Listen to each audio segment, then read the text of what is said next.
Against లా మేము ఏది చెయ్యం. 100 కోట్లు 100 కోట్లు ఖర్చు పెట్టి మీరు చేస్తున్నారని చెప్పి ఈ 100 కోట్లని ఏ విధంగా మీరు తీసుకెళ్తుంటారు సార్? సమకూరుస్తున్నారు అంటే ఎన్టీఆర్ పేరుతో సమకూరుస్తున్నారా, లేకపోతే మీ దగ్గర ఏమి డబ్బు లేదు మేము చాలా చిన్నవాళ్ళం అంటున్నారు, 100 కోట్లు మరి ఎక్కడి నుంచి తెప్పిస్తారు సార్? ఇందాకే నేను ఒక మాట అన్నాను, మాది registered NGO.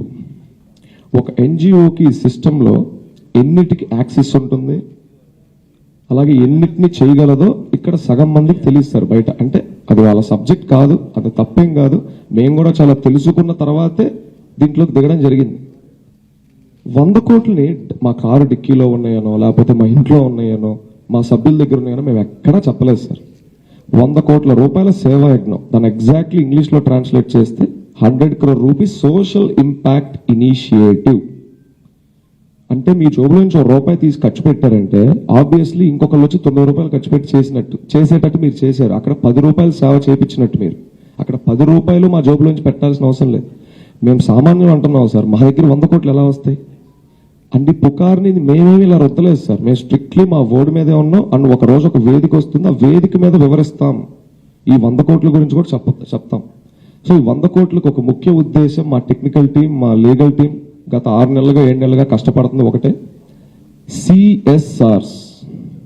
CSR funds, corporate social responsibility funds. So దీని గురించి అందరికీ పూర్తి అవగాహన ఉండదు. ఇప్పుడు ఈ ఊరు వాడ కార్యక్రమం నందమూరి తారక రామారావు గారు అనుమతి తీసుకున్నారా? ఒకటి. రెండోది, 2 రాష్ట్రాల్లో చేస్తారా, ఒక ఆంధ్రప్రదేశ్లో మాత్రమే?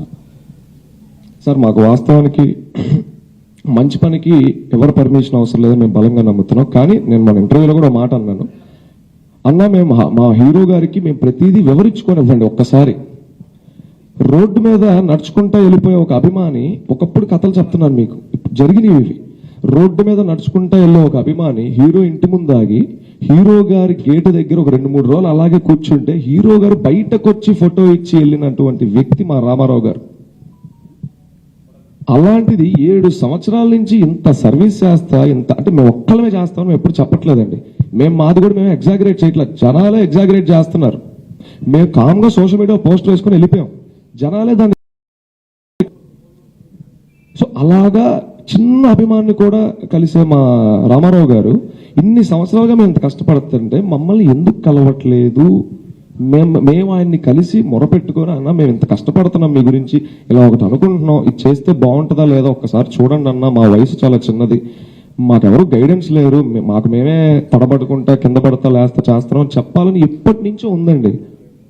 కానీ అవకాశం ఎందుకు రావట్లేదో మాకు కానీ, మా కోర్ కమిటీ సభ్యులకు కానీ, మా తల్లిదండ్రులకు కూడా ఎప్పుడు నాకు అది అర్థం కాని ప్రశ్న.